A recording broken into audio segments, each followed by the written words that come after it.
अकबर और बीरबल, समय के रहस्यमय दरवाजे का रहस्य। अदृश्य आहट। धूप से चमकते आकाश के बीच बादलों ने अचानक महल के ऊपर एक अजीब सी छाया डाल दी। फिजा में हल्की सी गूंज उठी, जैसे किसी ने समय को छू लिया हो। अकबर अपने शाही दरबार में बैठे थे और सभी दरबारी आज किसी अनहोनी की आहट महसूस कर रहे थे। बीरबल दरबार में प्रवेश करते ही ठिठक गए। उनकी तेज नजर ने देखा कि महल के पीछे वाले बाग की दिशा में हवा एक ही जगह घूम रही थी, जैसे कोई अदृश्य दरवाजा खुलने वाला हो। अकबर ने पूछा, बीरबल, यह कैसी विचित्र हलचल है? पूरा दरबार बेचैन है। बीरबल ने गंभीर स्वर में उत्तर दिया, जहां समय मुड़ता है महाराज, वहां हवा दिशा नहीं पूछती। लगता है आज सुबह इतिहास अपने पन्ने खुद खोलना चाहता है। तभी सेना प्रमुख दौड़ता हुआ दरबार में आया। उसकी सांसें तेज थीं और चेहरा भय से कांप रहा था।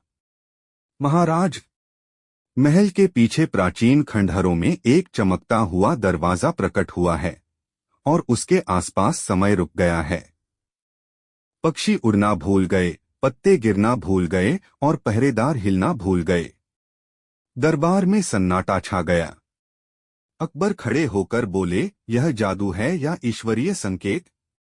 बीरबल ने धीरे से कहा, यह समय का दरवाजा है महाराज, और जो इसे खोलेगा वह अपने भाग्य को भी बदल देगा। महल के पीछे समय का द्वार। अकबर और बीरबल पहरेदारों के साथ उस स्थान पर पहुंचे। सामने जो दृश्य था वह किसी स्वप्न से कम नहीं था। एक गोलाकार दरवाजा हवा में लटका हुआ था, जिसकी सीमा से नीली और सुनहरी रोशनी निकल रही थी। उसके भीतर अनगिनत छायाएं गुजर रही थीं, कोई घोड़े पर सवार, कोई भविष्य के रथ में उड़ता हुआ। अचानक दरवाजे से एक आवाज आई, न पुरुष की न स्त्री की। अकबर, अगर तुम इस द्वार को पार करोगे तो तुम्हारा वर्तमान मिट जाएगा, और बीरबल, तुम्हारा ज्ञान तुम्हारी परीक्षा बनेगा। अकबर ने तलवार निकाली, मैं मुगल सम्राट अकबर हूं, मेरे सामने कोई ताकत मुझे चुनौती नहीं दे सकती। बीरबल ने हाथ उठाया और अकबर को रोकते हुए कहा, महाराज, तलवार से इतिहास नहीं जीता जाता। समय को केवल समझ से जीता जा सकता है। अचानक एक आकृति प्रकट होती है। दरवाजे से एक आकृति बाहर निकली, वह अकबर जैसा ही दिख रहा था। वही राजसी पोशाक, वही आंखें, लेकिन उम्र कहीं अधिक थी। उस आकृति ने कहा, मैं अकबर भविष्य से आया हूं, और मैं चेतावनी देने आया हूं, यह द्वार मत खोलो, क्योंकि इसकी दूसरी तरफ बीरबल नहीं होगा। सभी स्तब्ध रह गए। बीरबल की आंखों में हल्का सा भय और गहरी जिज्ञासा एक साथ दिखाई दी। भविष्य का सम्राट और समय की चेतावनी। समय का रहस्यमय दरवाजा हवा में स्थिर था। उसके सामने खड़ा वह वृद्ध आकृति, जो स्वयं को भविष्य का अकबर कह रही थी, धीरे धीरे दरबार की ओर बढ़ी। उसके कदमों से कोई आवाज नहीं हो रही थी, मानो वह हवा का हिस्सा बन चुका हो। अकबर ने तलवार नीचे की और गंभीर स्वर में पूछा, अगर तुम सच में भविष्य के अकबर हो तो बीरबल कहाँ है? वह मेरे साथ होना चाहिए। भविष्य के अकबर की आंखों में गहरी उदासी छा गई। उसने बीरबल को देखा और धीमे स्वर में बोला, समय का द्वार खुलने के बाद बीरबल गायब हो गया था। उसकी बुद्धि ने समय को चुनौती दी और समय ने उत्तर में उसे निगल लिया। यह सुनकर सभी दरबारी भयभीत हो गए, लेकिन बीरबल की आंखों में घबराहट नहीं बल्कि जिज्ञासा थी। अगर मैं गायब हुआ हूं तो आप यहां कैसे खड़े हैं? भविष्य के अकबर ने कहा, क्योंकि जो बीरबल समय में खो गया, उसका निर्णय इतिहास बदल गया। समय की लहरें अतीत तक पहुंच गईं। इसलिए मैं यहां खड़ा हूं, आपको रोकने के लिए, ताकि वही घटना फिर से न हो।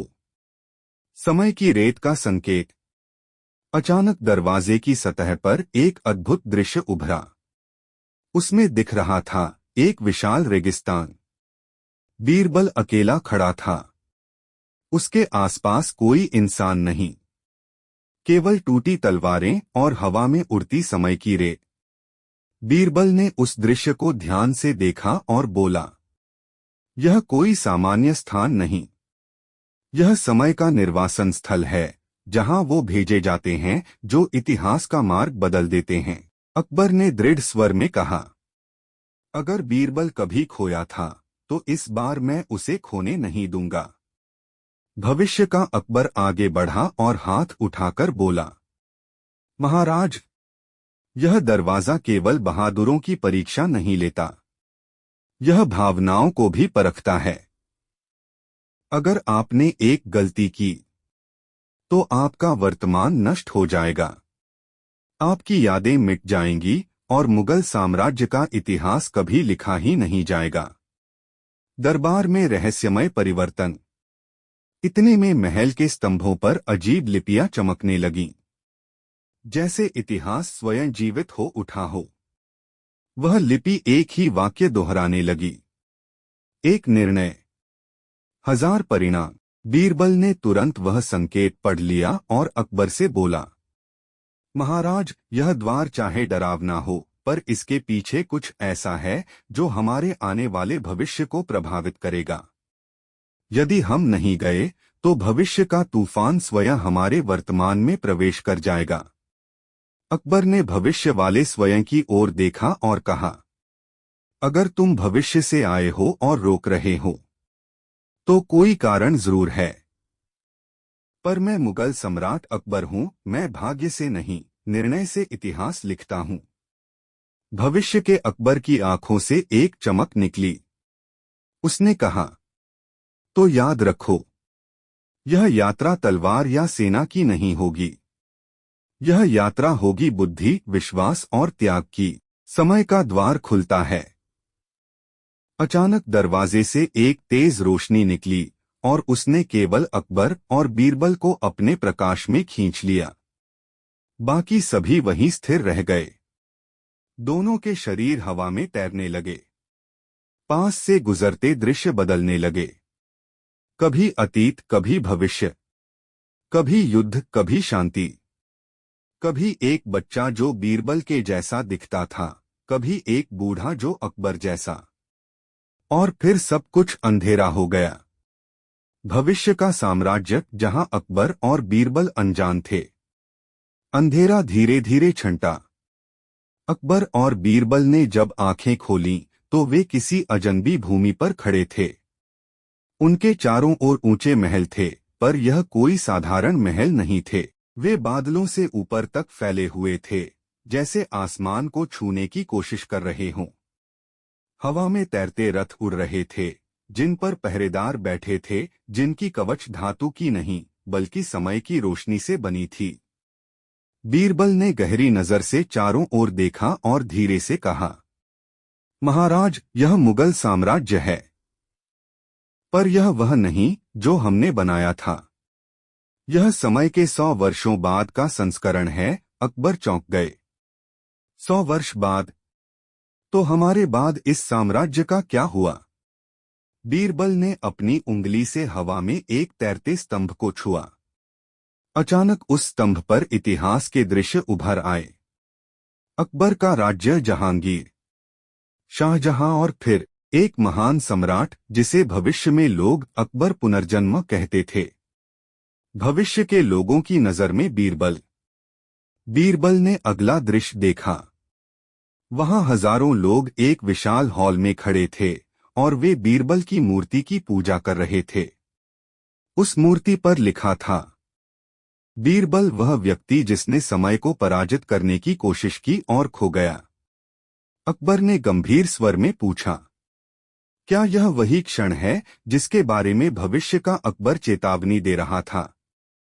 बीरबल ने कहा, लगता है महाराज, भविष्य में मैं इस साम्राज्य के इतिहास का हिस्सा नहीं था, बल्कि एक रहस्य बन गया था।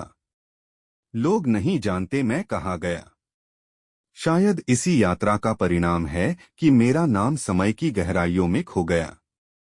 रहस्यमय प्रहरी का आगमन। अचानक आसमान से एक विशाल आकृति उतरी, आधा मनुष्य आधा प्रकाश। उसने अपनी छड़ी उठाई और समय की रेखाएं हवा में खींच दीं। उन रेखाओं में अतीत और भविष्य की घटनाएं चमकने लगीं। उसने गूंजती आवाज में कहा, अकबर, बीरबल, तुम्हारा यहां होना समय का भंग है। तुम इतिहास के पथ से हट चुके हो। जो भी इस द्वार से पार आता है वह लौट नहीं सकता जब तक वह समय की परीक्षा में विजयी न हो। अकबर ने तलवार उठाकर कहा, मैं सम्राट अकबर हूं। मैं किसी परीक्षा से पीछे नहीं हटूंगा। प्रहरी ने उत्तर दिया, यह तलवार की नहीं, बुद्धि और त्याग की परीक्षा है। तुम्हें अपने ही भविष्य से प्रश्न पूछे जाएंगे और बीरबल को ऐसे निर्णय लेने होंगे जिनमें एक विकल्प साम्राज्य को बचाएगा और दूसरा बीरबल को सदा के लिए समय के अंधकार में भेज देगा। बीरबल शांत रहे और बोले, हम परीक्षा स्वीकार करते हैं, क्योंकि अगर हम नहीं लड़े तो हमारा इतिहास झूठ बन जाएगा। समय का रणक्षेत्र खुलता है। जमीन हिली। उनके नीचे की धरती खुलकर एक विशाल गोलाकार रणक्षेत्र में बदल गई। पर यह कोई साधारण रणभूमि नहीं थी। तलवारें नहीं, युगों की पहेलियां थीं। योद्धा नहीं, समय के अवतार थे। हर उत्तर इतिहास बदल सकता था। प्रहरी ने कहा, पहली परीक्षा, भविष्य का निर्णय। अचानक अकबर ने अपने सामने स्वयं का 3 रूप खड़े देखे, एक बच्चा, एक युवा योद्धा और एक बूढ़ा सम्राट। प्रहरी की आवाज आई, इनमें से कौन सा अकबर सही निर्णय लेगा?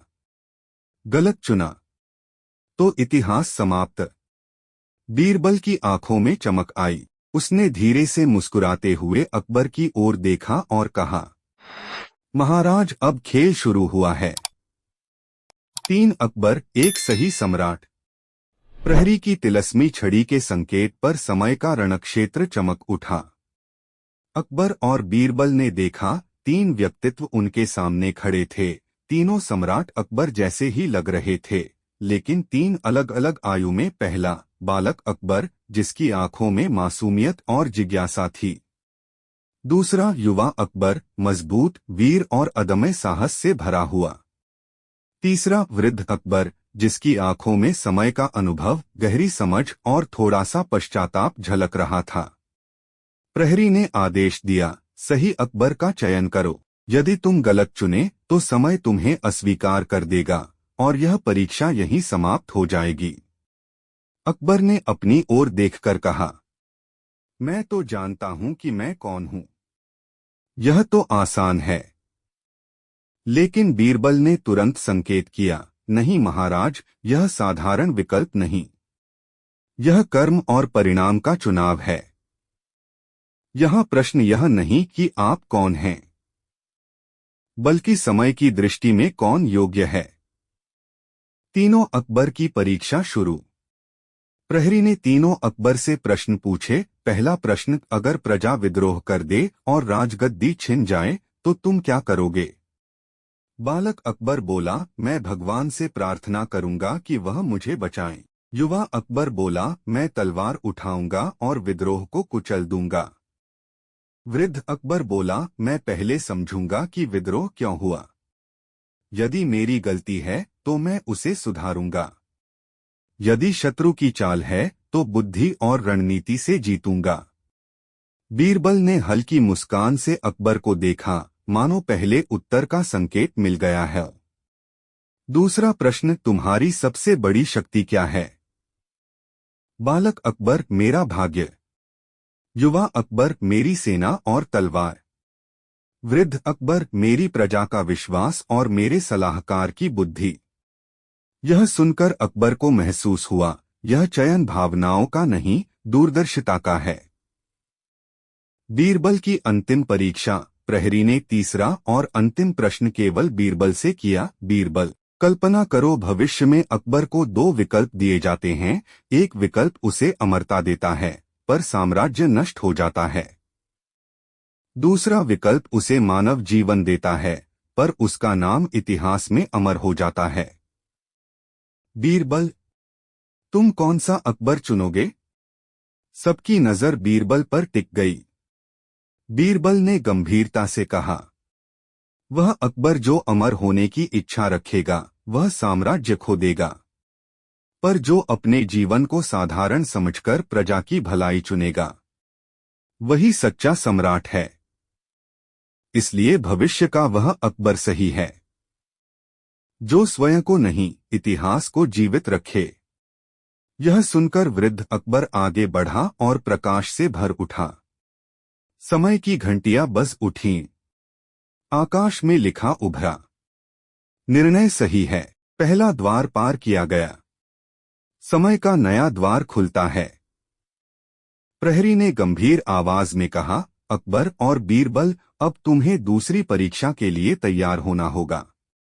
अगली परीक्षा तलवार या शब्दों की नहीं, आत्मा की परीक्षा होगी, जहां तुमसे पूछा जाएगा वफादारी की असली परिभाषा क्या है। चारों ओर से हवा गूंजने लगी और समय का द्वार खुल गया। जहां कोई इंतजार कर रहा था, जो दावा करता था कि वह बीरबल से अधिक बुद्धिमान है। बुद्धि का महामुकाबला, वह जो स्वयं को बीरबल से श्रेष्ठ कहता था। समय का द्वार घूमता हुआ एक नई दुनिया में खुला। वहां न युद्ध का शोर था, न शाही वैभव, बल्कि एक अजीब शांति थी। हवा स्थिर, पेड़ अचल और समय जैसे रुका हुआ। बीच में एक विशाल गोलाकार मंच था जिस पर सोने, रत्नों और प्रकाश की रेखाओं से ज्ञानमंडल बना था। अकबर और बीरबल ने जैसे ही कदम रखा, उनके सामने प्रकाश से एक आकृति प्रकट हुई। वह कोई सैनिक नहीं था, न ही कोई राजा। उसकी आंखों में घमंड और बुद्धि दोनों की चमक थी। उसने ऊंचे स्वर में घोषणा की, मैं हूं महाबुद्धि तक्षक, वह जिसे भविष्य की सभ्यताएं बुद्धि का सम्राट कहती हैं। मैं वह हूं जिसने समय को पराजित किया, और आज मैं बीरबल को चुनौती देता हूं। अकबर ने तलवार की मूठ पकड़ी। बीरबल मेरे साम्राज्य की बुद्धि का स्तंभ है। यदि तुम उसे ललकारोगे तो समझो तुमने स्वयं समय को चुनौती दी है। महाबुद्धि तक्षक हंसा, मैं समय से नहीं डरता सम्राट। समय मुझे सुनता है। लेकिन तुम्हारा यह बीरबल केवल धरती पर छाया है। मैं उसे सिद्ध करूंगा कि उसकी बुद्धि युगों के सामने छोटी है। बीरबल शांत था। उसने सिर झुकाकर कहा, बुद्धि का मूल्य बहस से नहीं, सत्य से तय होता है। यदि तुम्हें लगता है कि तुम श्रेष्ठ हो तो परीक्षा शुरू होने दो। समय के न्यायाधीश का आगमन। आकाश से एक और प्रकाश उतरा। यह था समय का न्यायाधीश, एक ऐसी सत्ता जो नश्वर नहीं थी। उसने कहा, यह परीक्षा 3 चरणों में होगी। एक, मोह माया की पहेली, जहां हृदय और बुद्धि की लड़ाई होगी। 2, वास्तविकता का दर्पण, जहां सत्य और भ्रम एक जैसे प्रतीत होंगे। 3, अंतिम निर्णय, त्याग या स्वार्थ, जहां उत्तर इतिहास तय करेगा। जो इस परीक्षा में हारता है उसका अस्तित्व समय से मिटा दिया जाएगा। अकबर ने विस्मित होकर पूछा, मिटा दिया जाएगा? क्या इसका अर्थ है कि यदि बीरबल हार गया तो?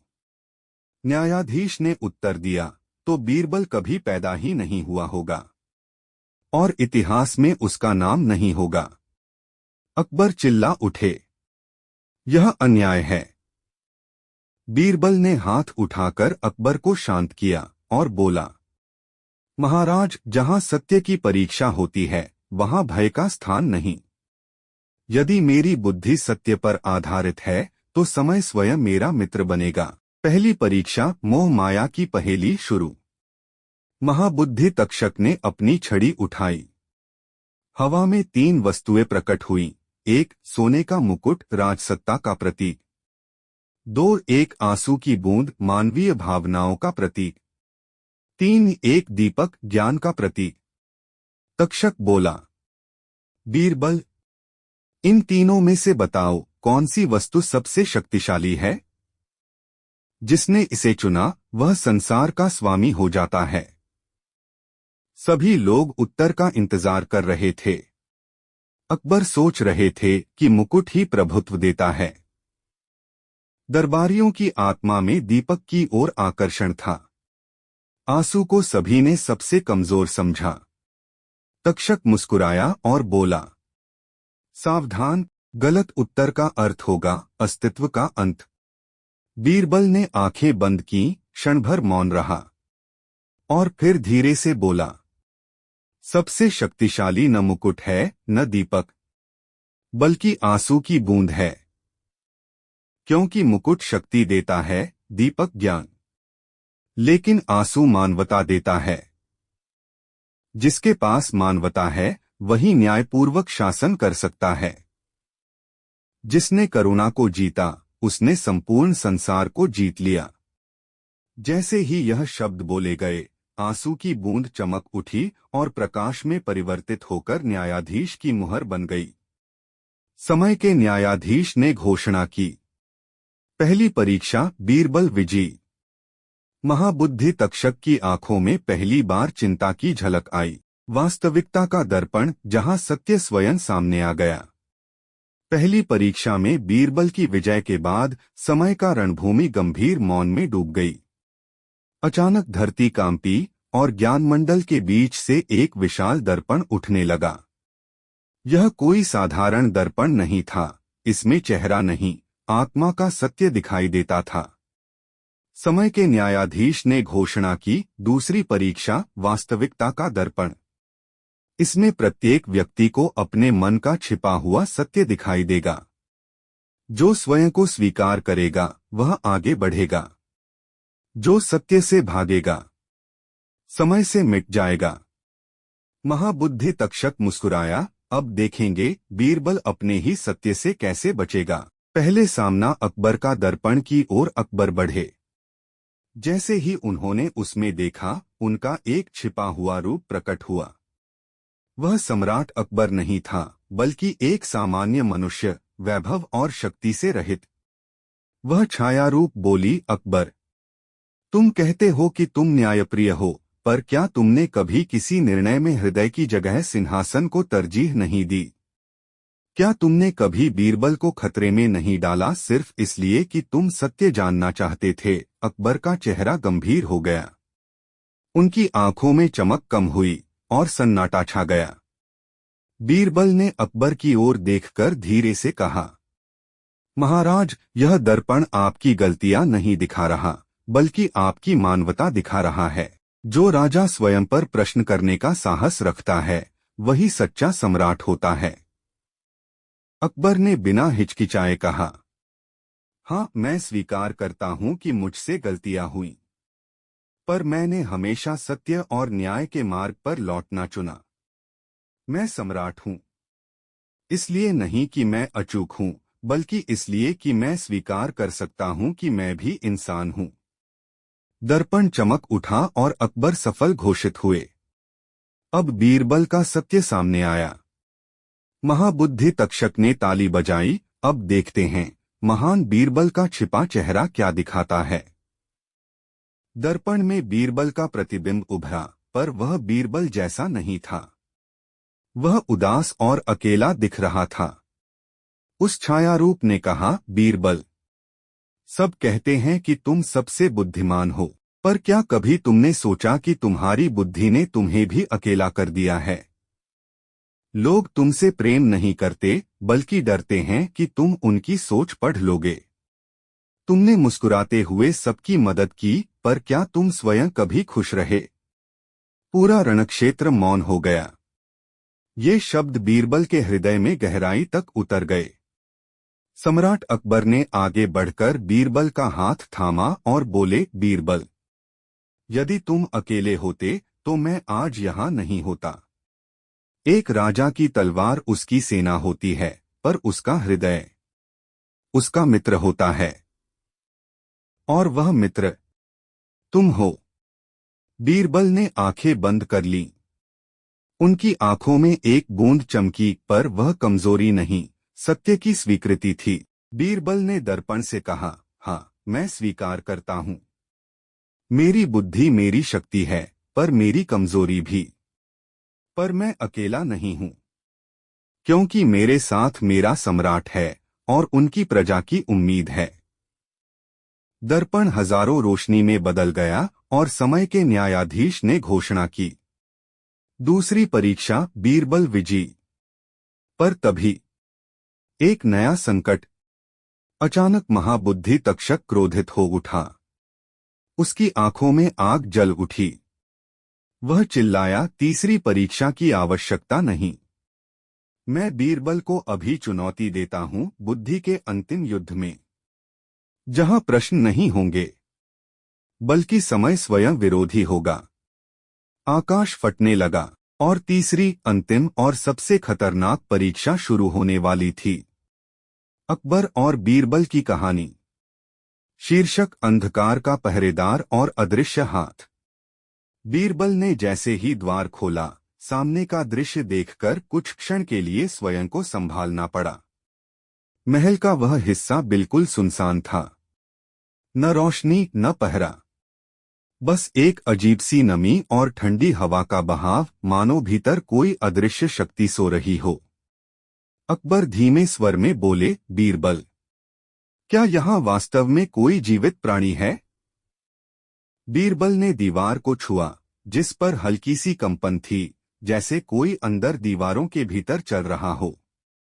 अचानक सामने अंधेरे में एक लाल चमकदार आंख दिखाई दी। वह कोई आदमी नहीं था, बल्कि एक प्राचीन पहरेदार की आत्मा, जो इस किले के रहस्य की रक्षा कर रही थी। उसने गूंजती हुई आवाज में कहा, जो भी इस द्वार को पार करेगा, उसका वजूद समय से मिट जाएगा। यह राज तुम्हारे लिए नहीं है। अकबर ने तलवार निकाल ली, लेकिन बीरबल ने उनका हाथ रोकते हुए कहा, जहां आत्मा पहरेदार हो, वहां युद्ध नहीं, विवेक का प्रवेश द्वार होता है। बीरबल ने आत्मा से पूछा एक रहस्यमय प्रश्न। बीरबल ने कहा, हे पहरेदार, क्या तुम अपने जीवन में भी यही द्वार करते थे, या तुम्हारा यही श्राप है? आत्मा कांप उठी और उसके शब्दों में करुणा छलक उठी। मैं इस किले का अंतिम सैनिक था। जब विश्वासघात ने साम्राज्य को तोड़ा, मुझे इस सत्य की रक्षा के लिए बांध दिया गया। जो इस रहस्य को उजागर करेगा, वही साम्राज्य का भाग्य लिखेगा। अचानक अदृश्य हाथ ने अकबर की गर्दन को छू लिया। अकबर की सांसें रुकने लगीं। पूरा वातावरण घूम गया। हवा में एक हल्की आवाज आई, राजा, अगर तुम सत्य जानना चाहते हो, तो पहले यह सिद्ध करो कि तुम्हारा हृदय ताज से नहीं, इंसानियत से बंधा है। बीरबल ने क्या योजना बनाई? बीरबल ने अकबर को बचाने के लिए एक ऐसा निर्णय लिया जो इतिहास में किसी ने नहीं किया था। वह आत्मा को मुक्त करने और साम्राज्य के उस गुप्त द्वार को खोलने जा रहा था। एक ऐसा द्वार जो भविष्य को निर्धारित करेगा। अकबर और बीरबल की कहानी। शीर्षक, सत्य का द्वार और बीरबल का सबसे बड़ा त्याग। अदृश्य हाथ अकबर के गले पर कसता जा रहा था। अकबर की आंखों में सांस रुकने की पीड़ा थी, लेकिन बीरबल की आंखों में भय नहीं, एक गहरी स्थिरता थी। बीरबल ने अपने सिर से पगड़ी उतारी, उसे जमीन पर रखा और आत्मा की ओर झुकते हुए कहा, यदि इस साम्राज्य को बचाने के लिए मेरी सत्यनिष्ठा की परीक्षा चाहिए, तो मैं तैयार हूं। ताज राजा का होता है, पर सत्य का रक्षक बीरबल है। हवा में घंटियों की आवाज गूंजी। जैसे ही बीरबल के शब्द समाप्त हुए, अंधकार थोड़ा पीछे हट गया। आत्मा का अदृश्य हाथ अकबर के गले से हट गया, परंतु आत्मा ने कहा, सत्य का द्वार केवल खून से नहीं, त्याग से खुलता है। बीरबल ने पूछा, तुम किस त्याग की बात कर रहे हो? आत्मा ने उत्तर दिया, इस द्वार को खोलने वाला व्यक्ति अपनी सबसे प्रिय चीज का त्याग करेगा। यह त्याग केवल बाहरी नहीं, आत्मा का होगा। और इसके बाद वह अपनी असली पहचान दुनिया के सामने कभी नहीं रख सकेगा। अकबर चौंक पड़े। बीरबल, मैं सम्राट हूं, मैं यह त्याग करूंगा। बीरबल ने दृढ़ स्वर में कहा, जहां बुद्धि खड़ी हो वहां भावनाओं को पीछे हटना ही होता है महाराज। बीरबल ने अपनी छाती से ताबीज निकालकर जमीन पर रखा। यह ताबीज बीरबल की मां ने उन्हें बचपन में दिया था, उनकी सबसे पवित्र स्मृति। जैसे ही वह ताबीज जमीन से स्पर्श हुआ, दीवार में छिपी शिलाएं हिलने लगीं। अंधकार की लपटें सुनहरी रोशनी में बदलने लगीं और एक प्राचीन द्वार धीरे धीरे खुलने लगा। द्वार के पीछे क्या था? द्वार खुलते ही जो दृश्य सामने था वह अकल्पनीय था। वहां एक विशाल क्रिस्टल खड़ा था जिसमें पूरे हिंदुस्तान का नक्शा दिखाई दे रहा था। लेकिन यह वर्तमान नहीं था, यह भविष्य था। उस क्रिस्टल पर अकबर का साम्राज्य टूटता दिख रहा था।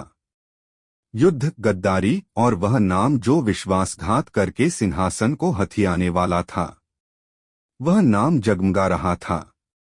और वह नाम देखकर अकबर दहल उठे। बीरबल स्तब्ध रह गए और आत्मा की आवाज आई, यही है वह व्यक्ति जो एक दिन तुम्हारे साम्राज्य को समाप्त करेगा। अकबर और बीरबल की रहस्यमयी कहानी। शीर्षक, भाग्य का भविष्यवक्ता और गद्दार का नाम। क्रिस्टल में चमकती रोशनी धीरे धीरे आकार लेने लगी। अचानक एक नाम प्रकट हुआ। वह कोई साधारण व्यक्ति नहीं था। वह इकबाल खान, अकबर का सबसे विश्वसनीय सेनापति और शाही दरबार का गौरव कहलाता था। अकबर की आंखों में अविश्वास भर गया। इकबाल, जिसने हमारे लिए 100 युद्ध लड़े, जिसने अपनी जान पर खेलकर मेरी रक्षा की थी। बीरबल ने संयम से कहा, महाराज, इतिहास बताता है कि सबसे बड़ा विश्वासघात मित्र ही करता है, और जो गद्दार होता है वह पहले सम्मान जीतता है, फिर राजसिंहासन। क्रिस्टल ने भविष्य की एक झलक दिखाई। इकबाल खान एक गुप्त तहखाने में खड़ा था। उसके सामने विदेशी सैनिक खड़े थे। वह कह रहा था, अकबर अब बूढ़ा हो गया है, उसका साम्राज्य अब मेरे हाथों में होगा। जब राजसिंहासन पर मैं बैठूंगा तब यह धरती मेरी ताकत को नमन करेगी। अकबर की मुट्ठियां कस गईं। क्रोध, पीड़ा और विश्वासघात का तूफान उनके भीतर उठ रहा था। पर बीरबल ने उनका कंधा पकड़ते हुए कहा, महाराज, यह भविष्य है। भविष्य को रोका जा सकता है अगर हम अभी से वो कदम उठाएं जो इतिहास को बदल दें। तभी आत्मा ने चेतावनी दी, सावधान, इस सत्य को जानने वाले जीवित नहीं छोड़े जाते। यदि तुमने यह राज सुना है तो अब तुम्हारी परीक्षा शुरू हो चुकी है। इकबाल खान को संदेह हो चुका है कि तुम उसका सच जानने वाले हो। वह इस समय ही महल की ओर चला आ रहा है। अकबर और बीरबल ने एक दूसरे की ओर देखा। यह वह क्षण था जब दोस्ती और बुद्धि को मिलकर साम्राज्य की रक्षा करनी थी। बीरबल का निर्णय। बीरबल ने कहा, हमें यह रहस्य छिपाकर नहीं बल्कि उस गद्दार को उसी के खेल में फंसाकर हराना होगा। अब शुरू होगा एक ऐसा युद्ध जो तलवारों से नहीं, दिमाग से लड़ा जाएगा। अकबर और बीरबल की रहस्यमयी कहानी। शीर्षक, बुद्धि का प्रतिशोध और गद्दार के लिए पहला जाल। इकबाल खान को यह आभास हो चुका था कि राजमहल में कुछ ऐसा हुआ है जो उसकी गद्दारी को उजागर कर सकता है। वह तेजी से दरबार की ओर बढ़ रहा था, परंतु उसे यह ज्ञात नहीं था कि इस बार दरबार में कोई आम बैठक नहीं होने वाली थी। यह एक अदृश्य न्याय की सभा थी जिसका संचालन बीरबल स्वयं कर रहे थे। बीरबल की योजना का पहला चरण। बीरबल ने अकबर से कहा, महाराज, यदि हम इकबाल पर सीधे आरोप लगाएंगे तो वह खुद को शहीद बनाकर जनता को भड़काएगा। हम उसकी गद्दारी को उसके ही शब्दों से उजागर करेंगे। यह युद्ध दिमाग और सबूतों का होगा। बीरबल ने गुप्त दूत भेजे, पहला दूत उन विदेशी सैनिकों के पास गया जो इकबाल से मिले थे।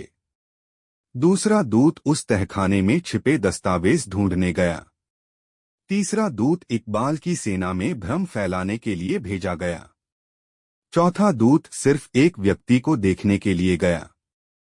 वह शख्स था रहस्यमय काला नकाब वाला व्यक्ति जो भविष्यवाणी की असली कड़ी था। दरबार में एक रहस्यमय सभा बुलाई गई। बीरबल ने घोषणा की, आज हम दरबार में एक ऐसा निर्णय लेंगे जो हिंदुस्तान के भविष्य को निर्धारित करेगा, और इस निर्णय का वास्तविक चेहरा तब उजागर होगा जब सत्य स्वयं बोलने को मजबूर होगा। इकबाल खान दरबार में प्रवेश करता है। उसके चेहरे पर वही सम्मानजनक मुस्कान थी जिसे देखकर लोग उसे सच्चा वफादार मान बैठते थे। पर बीरबल मुस्कुरा रहे थे, क्योंकि अब खेल शुरू हो चुका था। बीरबल ने अचानक सवाल दागा, बीरबल, सेनापति इकबाल खान, यदि किसी व्यक्ति को राजसिंहासन पाने का स्वप्न हो तो क्या उसे छिपाना चाहिए या स्वीकार करना चाहिए? इकबाल ठिठक गया। दरबार में सन्नाटा छा गया। लेकिन इकबाल शांत स्वर में बोला, मंत्री बीरबल, अगर कोई राजा कमजोर पड़ जाए और राज्य खतरे में हो तो सिंहासन बचाने के लिए जो भी कदम उठाए वह देशद्रोह नहीं, राष्ट्रधर्म कहलाता है। यही तो बीरबल चाहता था। उसके शब्द स्वयं प्रमाण बन चुके थे। दरबार में हलचल मच गई। अकबर की आंखों में आक्रोश की ज्वाला जल उठी। तभी अचानक कक्ष के पीछे से एक छिपा हुआ दरवाजा खुला और वहां से वो व्यक्ति बाहर आया, काला नकाब, जिसकी उपस्थिति ने पूरे दरबार को कंपा दिया। अकबर और बीरबल की रहस्यमयी कहानी।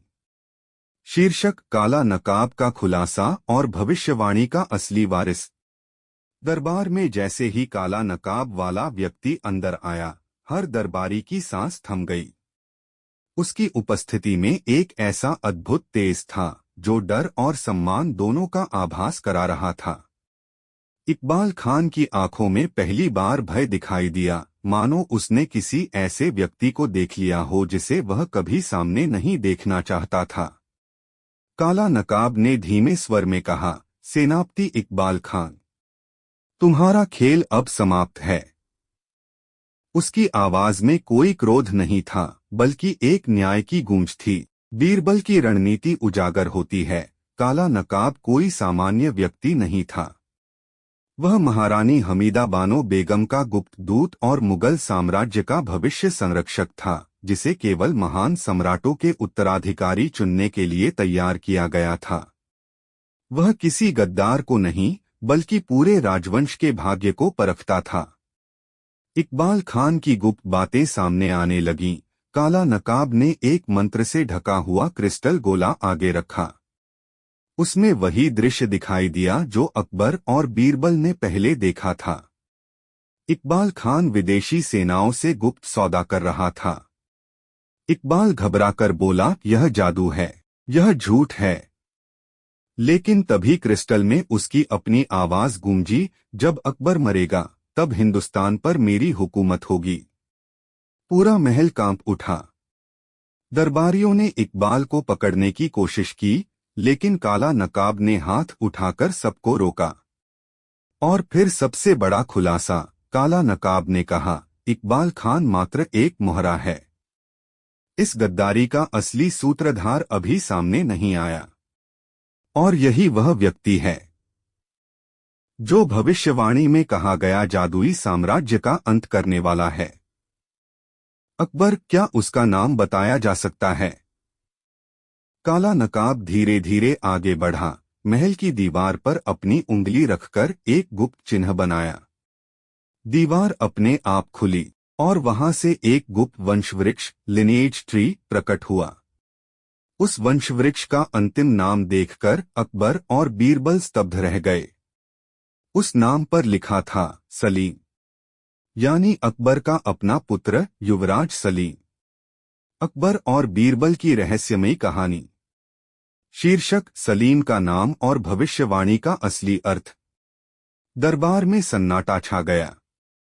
हर व्यक्ति जैसे पत्थर बन गया हो, किसी को विश्वास नहीं हो रहा था कि अकबर के पुत्र युवराज सलीम का नाम उस वंशवृक्ष पर अंकित होगा जो साम्राज्य के अंत की भविष्यवाणी का संकेत दे रहा था। अकबर की आंखों में आंसू थे, पर उनका हृदय एक राजा की तरह दृढ़ था। बीरबल ने राजा की ओर देखा। यह जीवन का सबसे कठिन क्षण था। काला नकाब बोला, भविष्यवाणी का यह अर्थ नहीं कि सलीम गद्दार होगा, बल्कि यह संकेत है कि सिंहासन का भाग्य उसी के हाथों बदलने वाला है। अकबर ने गहरी सांस लेकर पूछा, तो क्या मेरा पुत्र मेरा शत्रु बनेगा? काला नकाब ने उत्तर दिया, नहीं महाराज। भविष्यवाणी के दो अर्थ हैं, एक जो लोग भय में देखते हैं और दूसरा जो बुद्धिमान आशा में समझते हैं। यह भविष्यवाणी कहती है कि सलीम का शासन या तो साम्राज्य का अंत करेगा या एक नया स्वर्ण युग प्रारंभ करेगा। बीरबल ने तुरंत निष्कर्ष निकाला, इसका अर्थ है कि सलीम अभी खतरे में है। उसका नाम लिखना यह दर्शाता है कि कोई शक्ति उसे गद्दार बनाना चाहती है। वह असली गद्दार कोई और है जो सलीम को मोहरा बनाकर साम्राज्य को तोड़ना चाहता है। इकबाल खान चीख उठा, हाँ, मैं सलीम को मोहरा बना चुका हूं। उस विधवा रानी के माध्यम से जिसने सलीम को बचपन में ताबीज पहनाया था। वह ताबीज जादुई है। वही उसे उसके पिता के विरुद्ध ले जाएगा। पूरा दरबार स्तंभित रह गया।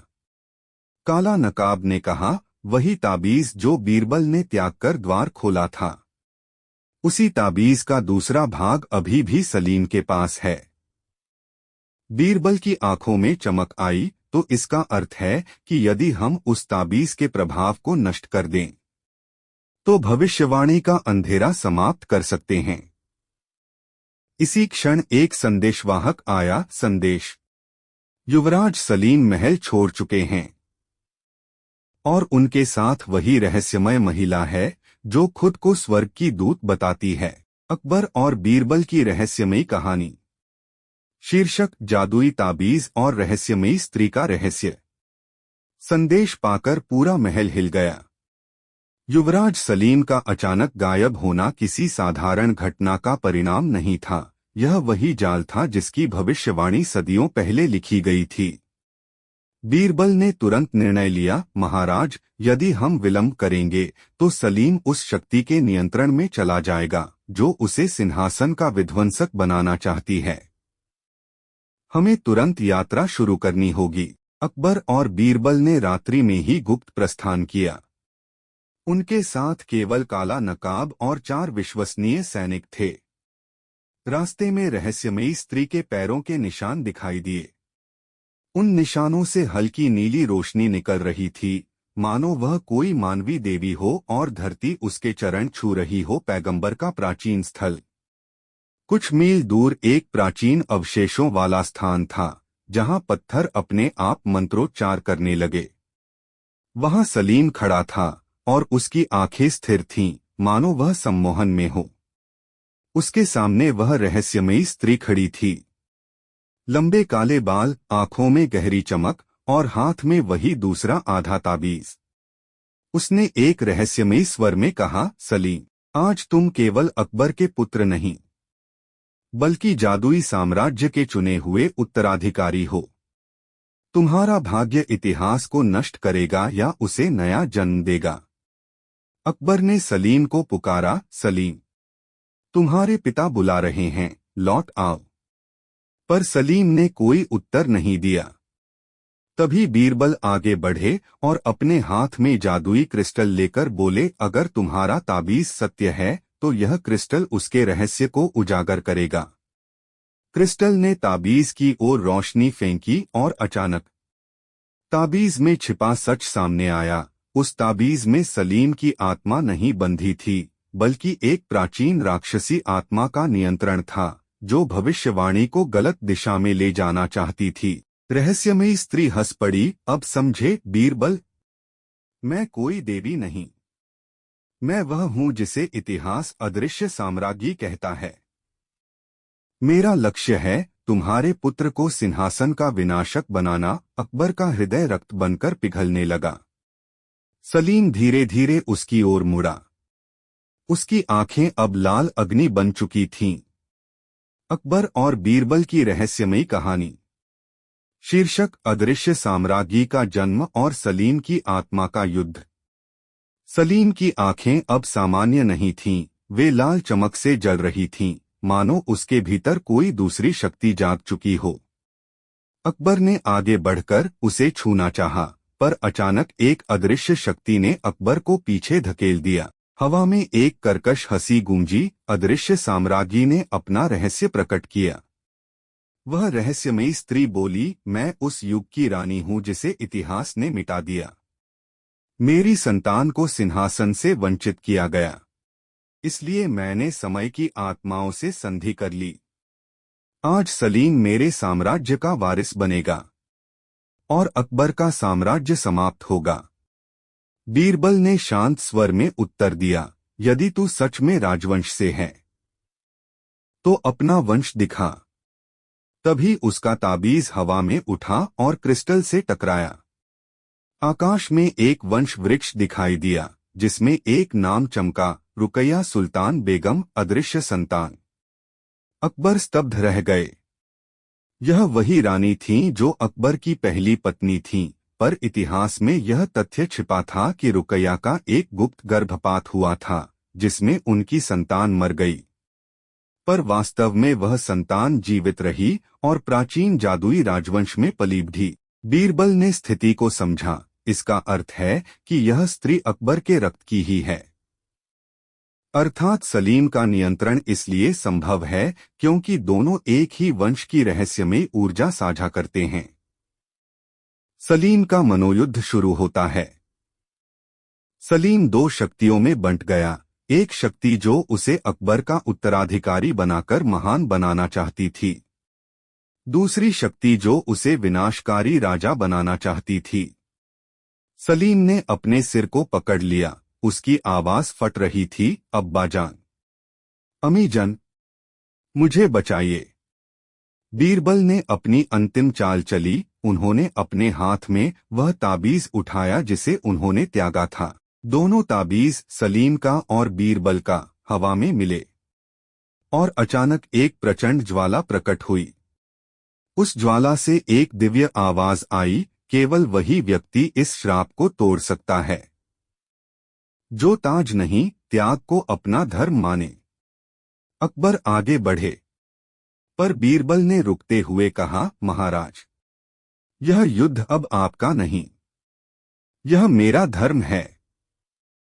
जैसे ही बीरबल ने अपनी बुद्धिमत्ता से उस रहस्यमयी दरबार का छिपा हुआ संकेत उजागर किया, पूरा साम्राज्य एक नए रोमांच की दहलीज पर खड़ा हो गया। अचानक आसमान में एक अजीब सी बिजली चमकी, पर उसमें कोई आवाज नहीं थी। यह संकेत था जादुई भविष्यवाणी के सक्रिय होने का। उसी क्षण महल के उत्तर दिशा में स्थित रहस्यमयी पत्थर द्वार अपने आप चमक उठा। उसका रंग अग्नि जैसा लाल हो गया और उसमें धीरे धीरे एक आकृति उभरने लगी, मानो किसी प्राचीन ऋषि की आत्मा वहां प्रकट हो रही हो। वह आत्मा बोली, अकबर के साम्राज्य का वास्तविक उत्तराधिकारी वही होगा जो सत्य, साहस और बलिदान की अंतिम परीक्षा पार करेगा। इस परीक्षा में असफलता का अर्थ होगा साम्राज्य का अंत। बीरबल ने एक क्षण में सब समझ लिया। यह कोई साधारण घटना नहीं, यह साम्राज्य की नियति बदलने वाली भविष्यवाणी थी। महल में हलचल से नापती रहमान खान ने तलवार उठाई और बोले, जहां तक मेरी सांस चलेगी मैं इस साम्राज्य की रक्षा करूंगा। रानी जोधाबाई का चेहरा पीला पड़ गया। उन्होंने अकबर का हाथ पकड़ते हुए कहा, इस संकेत का संबंध आपसे है और शायद हमारे वंश की अंतिम रहस्य से भी।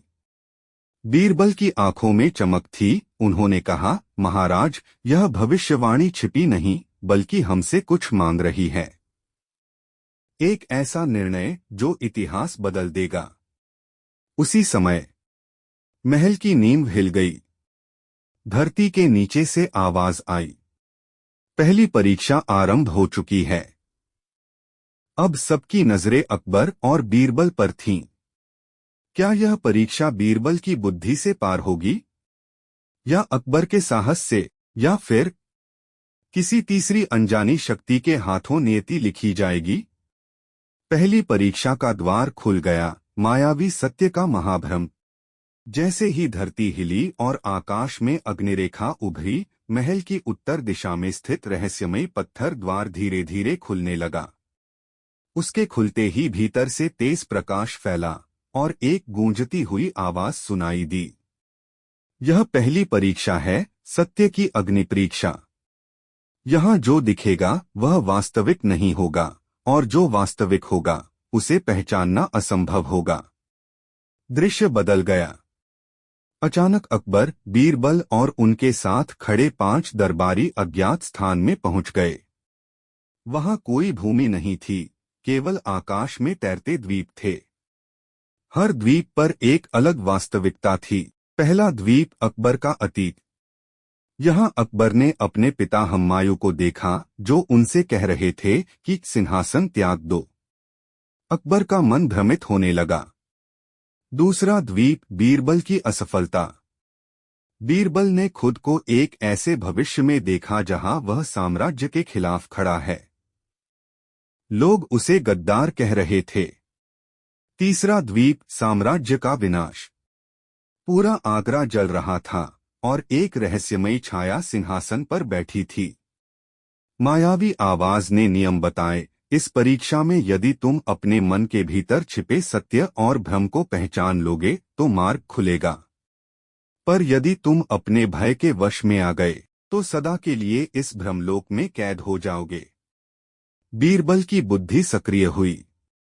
बीरबल ने अकबर को रोकते हुए कहा, महाराज, जो आप देख रहे हैं वह सत्य नहीं बल्कि आपके मन का डर है। परीक्षा सत्य को पहचानने की नहीं, स्वयं को पहचानने की है। अकबर की आंखों में एक प्रकाश जाग उठा। लेकिन तभी एक विशाल दैत्य प्रकट हुआ, जिसकी आवाज गड़गड़ाहट जैसी थी, तुम्हारे हृदय में जो भी छिपा झूठ है उसे उजागर करो, अन्यथा मैं सत्य का द्वार बंद कर दूंगा। अब परीक्षा केवल बुद्धि की नहीं, साहस और आत्मस्वीकृति की भी थी। सत्य की अग्नि परीक्षा शुरू होती है। दैत्य ने अपने त्रिनेत्र से एक ज्वलंत अग्निकुंड प्रकट किया, जो हवा में तैर रहा था। उसमें जल नहीं थी, बल्कि मानव मन की भावनाएं लपटों के रूप में जल रही थीं, क्रोध, भय, लालच, अहंकार और मोह। दैत्य ने गरजते हुए कहा, जो भी इस अग्नि में प्रवेश करेगा उसका आंतरिक सत्य स्वयं बोल उठेगा। केवल वही व्यक्ति इस द्वार को पार सकता है जो अपने वास्तविक स्वरूप को स्वीकारने का साहस रखता हो। अकबर का प्रवेश। अकबर ने कदम बढ़ाया और अग्नि में प्रवेश किया। उसी क्षण अग्नि लपटों ने स्वराकार रूप ले लिया और बोलने लगी। अग्नि स्वर, अकबर, क्या तुम स्वीकार करते हो कि तुम्हारे हृदय के भीतर एक भय छिपा है? भविष्य में एक ऐसा समय आएगा जब तुम्हारा साम्राज्य टूट सकता है, और हो सकता है कि तुम्हारा सबसे विश्वासपात्र ही तुम्हें धोखा दे। अकबर ने पहली बार अपनी आंखें बंद कर कहा, हाँ, मैं सम्राट हूं, लेकिन भय से अछूता नहीं। मैं स्वीकार करता हूं कि मुझे अपने ही साम्राज्य के अंत का भय सताता है। अग्नि शांत हो गई। द्वार का पहला ताला खुल गया। अब बारी बीरबल की। बीरबल आगे बढ़ा। अग्नि ने उसका स्वर धारण किया और बोली, बीरबल, क्या तुम स्वीकार करते हो कि तुम्हारे मन में एक छुपी आशंका है कि यदि कभी सत्य महाराज के विरुद्ध हुआ तुम किस पक्ष में खड़े रहोगे? क्या तुम स्वीकार करते हो कि तुम केवल बुद्धिमान नहीं बल्कि भावनाओं के दास भी हो? बीरबल कुछ क्षण मौन रहा, फिर गंभीर स्वर में बोला, हाँ, मैं स्वीकार करता हूं कि सत्य केवल बुद्धि से नहीं, साहस से भी जुड़ा है। और यदि कभी सत्य महाराज के विरुद्ध हुआ तो मैं सत्य के पक्ष में खड़ा रहूंगा, चाहे दुनिया मुझे गद्दार कहे। अग्नि सोने सी चमक उठी और शीतल हो गई। यह द्वार का दूसरा ताला खुल गया।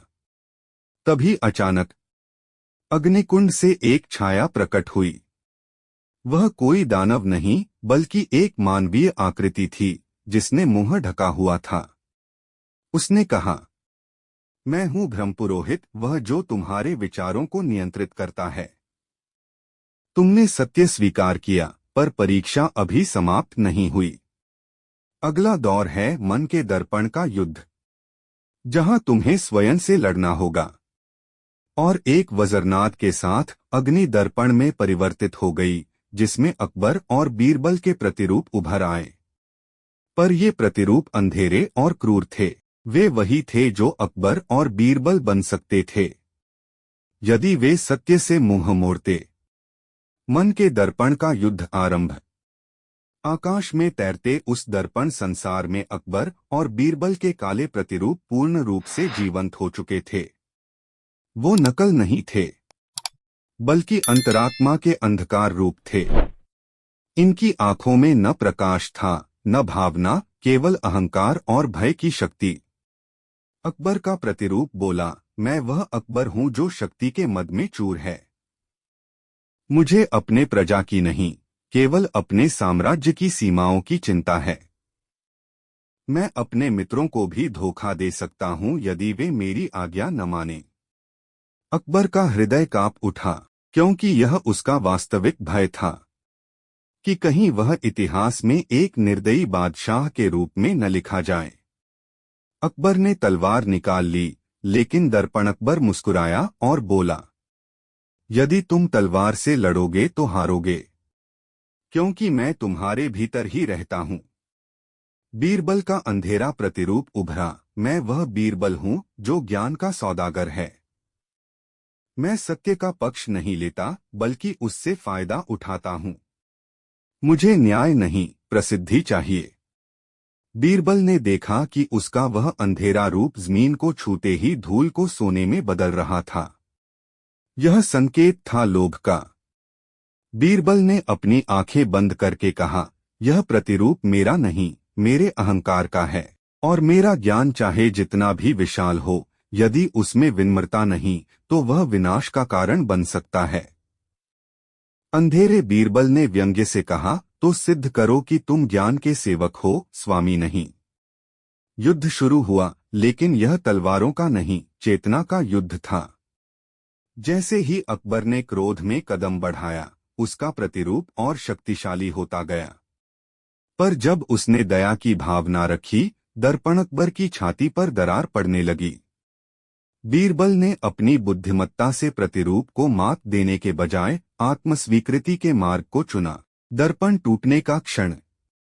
अकबर ने ऊंची आवाज में कहा, यदि मैं कभी गलत निर्णय लूंगा, तो बीरबल मुझे रोकने का अधिकार रखता है। तुरंत दर्पण अकबर चीख उठा और राख में बदल गया। बीरबल ने घोषणा की, मैं ज्ञान का स्वामी नहीं, उसका रक्षक हूं। और ज्ञान तभी पूर्ण है जब वह सभी को न्याय दे। यह सुनते ही अंधेरा बीरबल प्रकाश में विलीन हो गया। द्वार खुल गया। आकाश में एक विराट कमल खिला और ब्रह्मलोक की पहली परीक्षा समाप्त हो गई। अब उनके सामने एक नया मार्ग खुला, कालचक्र का मार्ग। लेकिन जैसे ही वे आगे बढ़े, वहां खड़ा था वह रहस्यमय पुरोहित।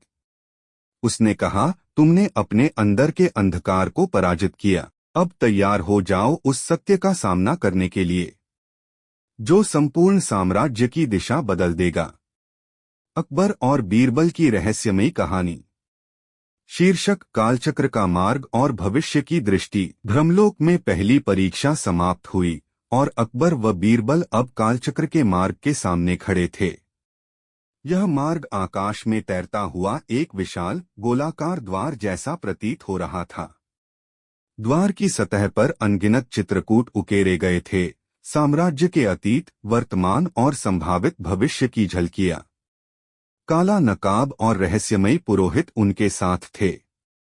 पुरोहित ने गंभीर स्वर में कहा, यह मार्ग केवल उन लोगों के लिए है जो समय की वास्तविकता को देख सकते हैं। जो भय के वश में आएगा उसका भविष्य क्षतिग्रस्त होगा। जो साहस और सत्य का मार्ग अपनाएगा वही अगली परीक्षा पार करेगा। भविष्य की झलक। अकबर ने दृष्टि डाली और देखा एक दृश्य जिसमें सलीम सिंहासन पर बैठा है, पर साम्राज्य युद्ध और अराजकता में डूबा हुआ है। दूसरा दृश्य जिसमें साम्राज्य शांत और समृद्ध है और सलीम ने अपनी बुद्धि और पराक्रम से सभी संकटों को टाल दिया है। तीसरा दृश्य जिसमें इकबाल खान गद्दारी कर रहा है और सलीम उसे रोकने में असफल है। अकबर ने सवाल किया, क्या यह मेरा पुत्र सच में विनाशकारी है?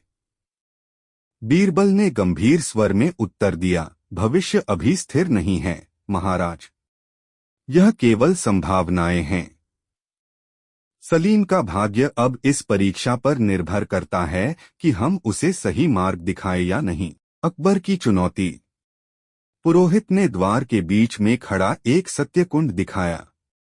इसमें प्रवेश करने वाला व्यक्ति अपने भविष्य को पूर्ण रूप से देख पाएगा, लेकिन एक शर्त थी, जो भी सत्य देखेगा उसे तुरंत अपनी इच्छा और निर्णय से उसका मार्ग तय करना होगा। अकबर ने कहा, यदि मैं अंदर गया तो मैं भविष्य को जानकर डर जाऊंगा। क्या यह मेरे साम्राज्य के लिए उचित है? बीरबल ने उत्तर दिया, महाराज, डर केवल अज्ञानी को पकड़ता है। सत्य की परीक्षा साहसी ही पार कर सकते हैं। आपके साहस से सलीम और साम्राज्य का भविष्य निश्चित होगा। सत्यकुंड में प्रवेश। अकबर और बीरबल दोनों कदम बढ़ा रहे थे। जैसे ही वे कुंड में उतरे, उनके सामने समय के पर्दे खुल गए। अतीत, वर्तमान और संभावित भविष्य सभी एक साथ दिखने लगे। लेकिन सबसे बड़ी रहस्य वही था, सलीम का वास्तविक निर्णय, जो साम्राज्य को बचा या नष्ट कर सकता था। पुरोहित ने चेतावनी दी, यहाँ केवल दो विकल्प हैं, सलीम को सही मार्ग दिखाना या भविष्य को विनाश की ओर बढ़ाना। अकबर और बीरबल की रहस्यमयी कहानी। शीर्षक, सलीम का सामना और भविष्य का निर्णय। अकबर और बीरबल सत्यकुंड में खड़े थे। समय के पर्दे उनके चारों ओर घूम रहे थे। अतीत की घटनाएं, वर्तमान संकट और भविष्य की संभावनाएं। सबसे केंद्र में था सलीम, अपने निर्णय की जद्दोजहद में उलझा हुआ। सलीम की आंखों में भय और अनिश्चितता दोनों थे। वह समझ नहीं पा रहा था कि किस दिशा में कदम बढ़ाए, अपने मन की इच्छा के अनुसार या पिता अकबर और बीरबल के मार्गदर्शन में। बीरबल ने सलीम से कहा, युवराज, भविष्य केवल वही तय करता है जो वर्तमान में साहसिक निर्णय ले। तुम्हारे अंदर दो शक्ति हैं, एक विनाशकारी क्रोध की, दूसरी न्याय और करुणा की। तुम्हें चुनना होगा। सलीम का संघर्ष, क्रोध उसे कह रहा था, सिंहासन मेरा है, सभी तुम्हारे अधीन हैं। करुणा कह रही थी, अपने पिता और प्रजा की भलाई के लिए निर्णय ले। सलीम ने घड़ी की तरह एक पल रुकते हुए देखा। उसने बीरबल की आंखों में अपने बचपन की सिखाई हुई बातें याद की और अकबर के चेहरे में विश्वास और प्यार देखा। निर्णायक क्षण। सलीम ने धीरे से कहा, मैं अपने क्रोध को त्यागता हूं। मैं विनाश का मार्ग नहीं चुनूंगा। मुझे अपने पिता और प्रजा की भलाई के लिए न्याय और करुणा का मार्ग अपनाना होगा। जैसे ही उसने यह शब्द कहे, सत्यकुंड में सुनहरी रोशनी फैल गई। सभी संभावित भय और अंधकार मिट गए। भविष्य के पर्दे में दिखाई दिया, सलीम ने सिंहासन संभाला, लेकिन साम्राज्य शांत और समृद्ध हो गया। भविष्य सुरक्षित हुआ। काला नकाब मुस्कुराया और रहस्यमयी पुरोहित ने कहा, अभी तुम्हारा साम्राज्य सुरक्षित है। भविष्य वही बनता है जो हृदय में साहस और सत्य रखता है। अकबर ने सलीम को गले लगाया और कहा, तुमने केवल अपने लिए नहीं, पूरे साम्राज्य के लिए निर्णय लिया है। बीरबल ने मुस्कुराते हुए कहा, भविष्यवाणी केवल चेतावनी थी, परंतु निर्णय हमें ही लेना था। यही बुद्धिमत्ता है जो इतिहास बदल सकती है। अकबर और बीरबल की रहस्यमयी कहानी। शीर्षक अदृश्य साम्राज्ञी और इकबाल खान का निपटारा। सलीम के निर्णय के बाद साम्राज्य में शांति का पहला संकेत आया, लेकिन बीरबल और अकबर जानते थे कि असली खतरा अभी समाप्त नहीं हुआ था। अदृश्य साम्राज्ञी और इकबाल खान अब भी सक्रिय थे। अदृश्य साम्राज्ञी का प्रकोप। अदृश्य साम्राज्ञी ने अपने जादुई शक्तियों से महल को हिलाना शुरू किया। उसने कहा, सलीम को सही मार्ग पर ले जाया गया, पर मैं हार नहीं मानूंगी। सिंहासन का असली नियंत्रण अब भी मेरे हाथ में होना चाहिए। वह ज्वालामुखी की तरह प्रचंड शक्ति लेकर सामने आई। सैनिक और दरबारी भयभीत हो गए, लेकिन बीरबल ने शांत स्वर में कहा, सत्य और साहस की शक्ति किसी जादू से कम नहीं होती। इकबाल खान की साजिश। इकबाल खान, जो अब तक छिपा हुआ था, अपने सैनिकों के साथ महल पर हमला करने आया। उसका उद्देश्य था सलीम को अपहरण कर महल पर कब्जा करना और साम्राज्य को अपने हाथों में लेना। लेकिन बीरबल ने पहले ही योजना बना ली थी। उसने महल के गुप्त मार्गों का उपयोग करके इकबाल के सैनिकों को भ्रमित किया। काला नकाब और बीरबल ने इकबाल को उसके ही जाल में फंसाया। इकबाल ने अपनी तलवारें चलाईं, परंतु बीरबल की सूझबूझ और रणनीति के आगे वह असहाय था। अंततः बीरबल ने इकबाल को पकड़कर उसे दरबार के सामने न्याय के लिए प्रस्तुत किया। अदृश्य साम्राज्ञी का अंत। सलीम ने साहस दिखाते हुए अपनी शक्ति और न्याय की भावना से साम्राज्ञी का सामना किया। उसने अपने हाथ में ताबीज पकड़कर अदृश्य साम्राज्ञी की शक्ति को नियंत्रित किया। साम्राज्ञी की ऊर्जा धीरे धीरे समाप्त होने लगी और उसका शरीर मानव रूप में प्रकट हुआ। उसने हार मानते हुए कहा, सत्य और साहस की शक्ति ने मुझे परास्त किया। अब मैं तुम्हारे साम्राज्य का विनाश नहीं करूंगी। साम्राज्य की पुनर्स्थापना। इकबाल को कानून के अनुसार दंडित किया गया। अदृश्य साम्राज्ञी को शांति और बुद्धि का मार्ग दिखाया गया। सलीम ने अकबर और बीरबल के मार्गदर्शन में साम्राज्य का संचालन शुरू किया। बीरबल ने मुस्कुराते हुए कहा, यह साम्राज्य केवल तलवारों और युद्ध से नहीं, बल्कि साहस, बुद्धि और सत्य के मार्ग से बचा है। अकबर और बीरबल की रहस्यमयी कहानी। शीर्षक महाकाव्य समापन। साम्राज्य, साहस और सत्य। सारी परीक्षाएं समाप्त हो चुकी थीं। सलीम का साहस, अकबर की दृढ़ता और बीरबल की बुद्धिमत्ता ने साम्राज्य को विनाश से बचाया। अब समय था कि सभी रहस्यों का खुलासा हो और भविष्य की दिशा स्थिर हो। सभी रहस्यों का खुलासा। एक अदृश्य साम्राज्ञी, वह प्राचीन राजवंश की अंतिम उत्तराधिकारी थी। उसका उद्देश्य केवल अपने अधिकार को पुनः प्राप्त करना था। लेकिन सलीम और बीरबल की बुद्धि और साहस ने उसे मार्ग दिखाया और वह शांति की राह पर चली गई। 2. इकबाल खान। इकबाल का उद्देश्य केवल सत्ता का लालच था।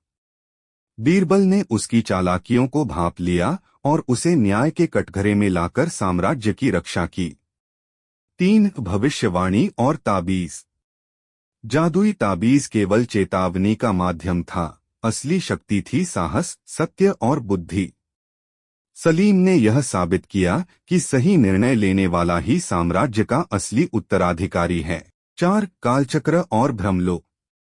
भ्रमलोक और कालचक्र केवल परीक्षा के प्रतीक थे। उनका उद्देश्य था राजा और सलाहकार के भीतर छिपी शक्तियों और भय को उजागर करना। साम्राज्य का नया युग। सलीम ने सिंहासन संभाला, पर उसकी नजर हमेशा न्याय और प्रजा पर थी। अकबर ने अनुभव से समझा कि केवल शक्ति ही पर्याप्त नहीं होती, बुद्धि और साहस से ही राज्य सुरक्षित रहता है। बीरबल हमेशा की तरह महल का मार्गदर्शक और साम्राज्य का संरक्षक बना रहा। सभी दरबारी और प्रजा ने इस अद्भुत साहसिक यात्रा को देखा और साम्राज्य में शांति और समृद्धि स्थापित हुई। समापन संदेश। भविष्यवाणी केवल चेतावनी है, सच्चाई, साहस और बुद्धि ही इतिहास बनाते हैं। जहां डर और अहंकार होता है वहां विनाश होता है, जहां साहस और सत्य होता है वहां साम्राज्य स्थिर रहता है। और इस तरह अकबर, बीरबल और सलीम ने मिलकर इतिहास में अमरता प्राप्त की।